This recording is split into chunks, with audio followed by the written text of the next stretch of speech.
বাংলাদেশি তত্ত্বাবধায়ক সভাপতি আমরা হব, বাংলাদেশি তত্ত্বাবধায়ক সভাপতি আমরা হব, অতি মিশিয়ে ভূমিয়ে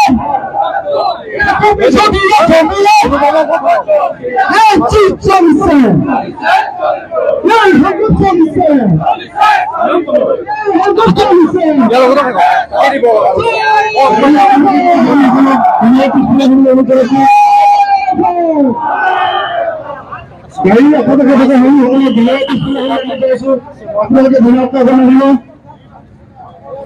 আগত আহো কোনোবা এজন লৈ লোৱা যা পাইছে আপোনালোকে সকলো সামগ্ৰী গণৰ পিছফালে হওক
আমি কেইদিনমান আগতে ইয়াৰ পৰিস্থিতি দিছোঁ আজি মুকলিভাৱে চলি পৰে এটা কথা স্পষ্ট ক'ব বিচাৰোঁ যে অস্ত্ৰৰ জংঘলে কেতিয়াও শান্তিৰ বাতাবৰণ তৈয়াৰ নকৰে।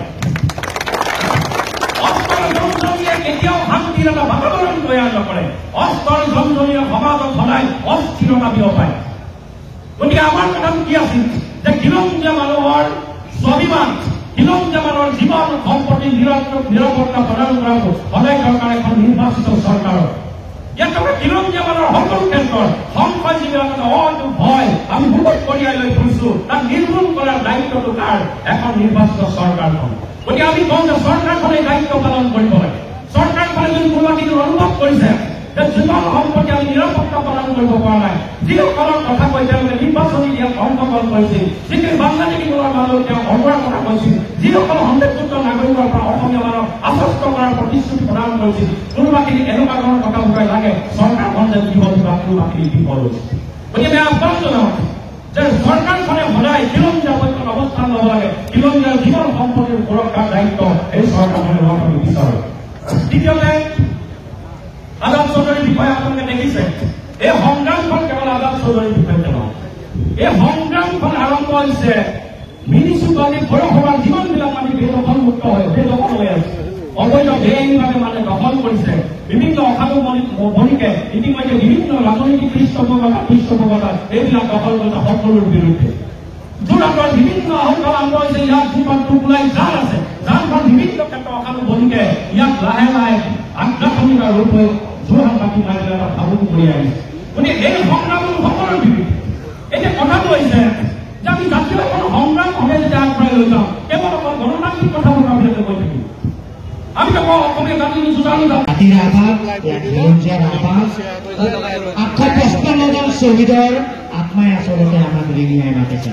যে প্ৰতিটো সময়ত যে আমি প্ৰতাৰিত হৈছোঁ, প্ৰতিটো সময়ত যে আমি লাঞ্ছিত বঞ্চিত হৈছোঁ, প্ৰতিটো সময়ত যে প্ৰতিশ্ৰুতি আমাৰ ধোঁৱা তুলসীৰ পাতৰ দৰে স্বাভিমানী খিলঞ্জীয়াৰ মন মগজু ভৰিৰে গচকি মোহাৰি পেলোৱাৰ যিটো ব্যৱস্থা কৰিছে তাৰ ৰাজনৈতিকভাৱে ষড়যন্ত্ৰ কৰিবলৈ আমাক নিবিচাৰিব। আমি স্বাভিমানী মানুহ, আমি স্বাভিমান সহকাৰে জীয়াই থাকিব বিচাৰিছোঁ। আমি যুঁজাৰু মানুহ, আমি যুঁজি জীয়াই থাকিম আৰু যুঁজিম পাৰিম জিকিম বোলা মানসিকতাৰ মাজত আজি আমি একত্ৰিত হৈছোঁ। পুনৰবাৰ এই একত্ৰিত মঞ্চত সকলোকে সম্ভাষণ জনাইছোঁ। বীৰ লাচিতে সেনা অসম যোৰহাট জিলা সমিতিৰ তৰফৰ পৰা মই আদিত্য সাগৰ পানী ফুকন সভাপতি হিচাপে আপোনালোকক আন্তৰিক ধন্যবাদ তথা সম্ভাষণ জনাইছোঁ।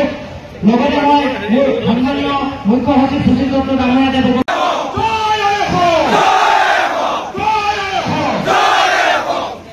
ইতিমধ্যে আমাৰ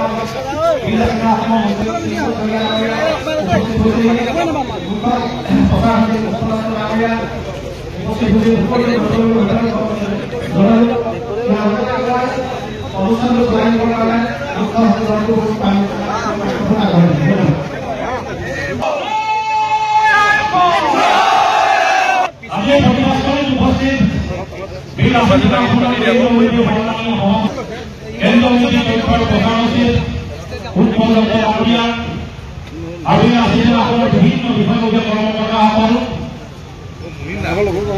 বিভিন্ন প্ৰান্তৰ পৰা অহা এই সমিতিৰ সন্মানী সভাপতি মুখ্য সচিবালয়ৰ উপস্থিত হোৱা ইতিমধ্যে মই দেখিছো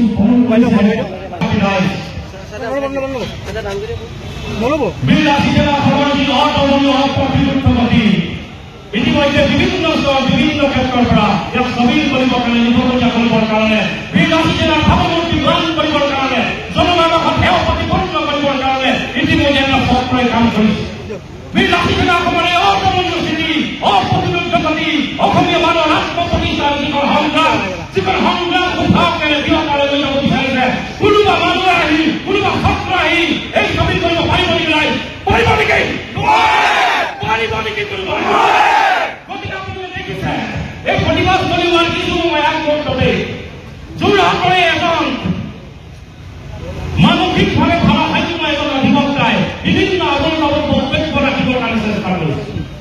এসময়ত যেনেকে দুনীয়া কালত এখন গণসংগ্ৰাম শক্তিশালী আগবাঢ়িবৰ বাবে বিৰাশীজন আগবঢ়াই লৈ যাব বিচাৰিছিল, এতিয়া জাতিৰ নতুন কিছুমান ডাঙৰ এজন মানুহে যি বিৰাশীজনক হাস্যকৰভাৱে হাত তুলি থকাৰ ধৰণৰ ঘোষণা দিছে আৰু এখন জাতীয় সংগ্ৰাম বিপদে পৰিচালিত কৰিবৰ কাৰণে চেষ্টা কৰিছে।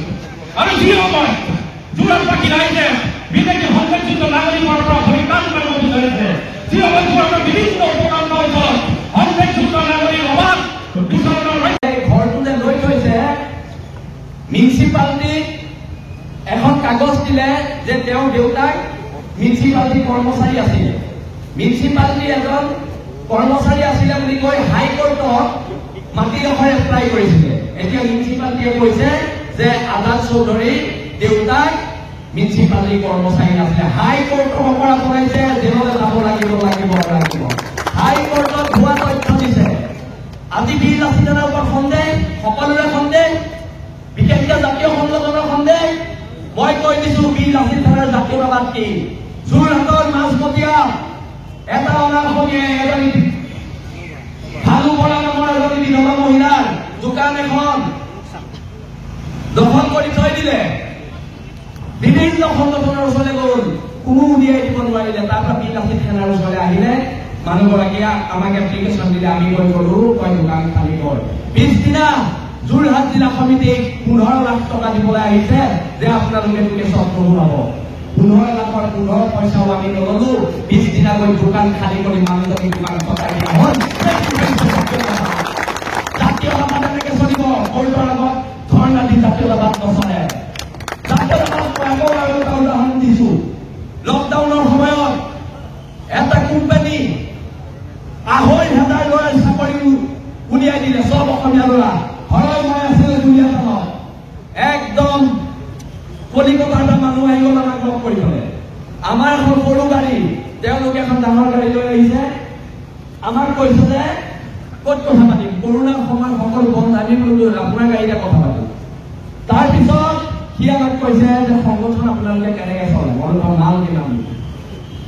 সি আমাক পইচা দিব লৈছিলে 5 লাখ টকা। তেতিয়া তাক কলো তই গাড়ীৰ পৰা ওলাব নোৱাৰিবি, তোক এটা পিতা হ'ব, তোক এটা পিতন দিয়া হ'ব। তাক কলো মই তোক যদি পিটিব নালাগে লেপটপ খোল আৰু 2,500 ল'ৰাৰ চাকৰি দে। সেইটো হৈছে জাতীয়তাবাদ। জাতীয়তাবাদ এনেকে চলিব, জাতীয়তাবাদ এনেকে চলিব। আমাৰ ওপৰত সন্দেহ কৰি যে তোমালোকে কৈ আছা, আমাক যে বকি আছা, তোমালোকৰ কলিজা নাই সেইখিনি কৰিবলৈ। আমাৰ কলিজা আছে। আমি আমাৰ কয় পুলিচৰ মাৰলেও ভয় নকৰো, পুলিচৰ গুলিলেও ভয় নকৰো। আৰু জেলটো আমাৰ কাৰণে ইয়াত থকা পায়। আমাৰ ইয়াত বিৰাজনা যিমান সৈনিক আছে 80% পাই জেল খাইছে। আৰু সেইকাৰণে আমি যিটো জাতীয়তাবাদ কৰি আছো সেই জাতীয়তাবাদেই হৈছে প্ৰকৃত জাতীয়তাবাদ। এই জাতীয়তাবাদত ভেজাল নাই। আজি যে বাংলাদেশীটোৰ বিৰুদ্ধে আমি যে যুদ্ধখন কৰিছো, কেলে কৰিছো? সেই পুৰা অঞ্চলত যিখিনি খিলঞ্জীয়া মুছলমান মানুহ, গৰীয়া মানুহ, মৰীয়া মানুহৰ প্ৰভুত্ব আছিলে, সেই প্ৰভুত্ব ঘূৰাই অনাৰ এই সংগ্ৰাম। আৰু লণ্ডুদাই কোৱাৰ দৰে হিমন্ত বিশ্ব শৰ্মা আৰু গৌৰৱ গগৈ বীৰ লাচিত সেনানীৰে পালন হল।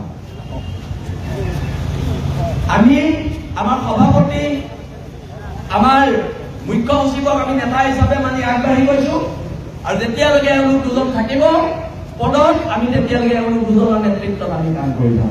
সেইকাৰণে আমাক বেছি এইবিলাক কথা কৈ লাভ নাই। এইবিলাক কথা কৈ আমাক লাভ নাই। বীৰ লাচিত সেনাৰ যিটো একতা, সেইটো একতা হাজাৰ কোনোবাই কিবা কৰিও নাভাগে। আমি এতিয়া মিছিলটো আৰম্ভ কৰো।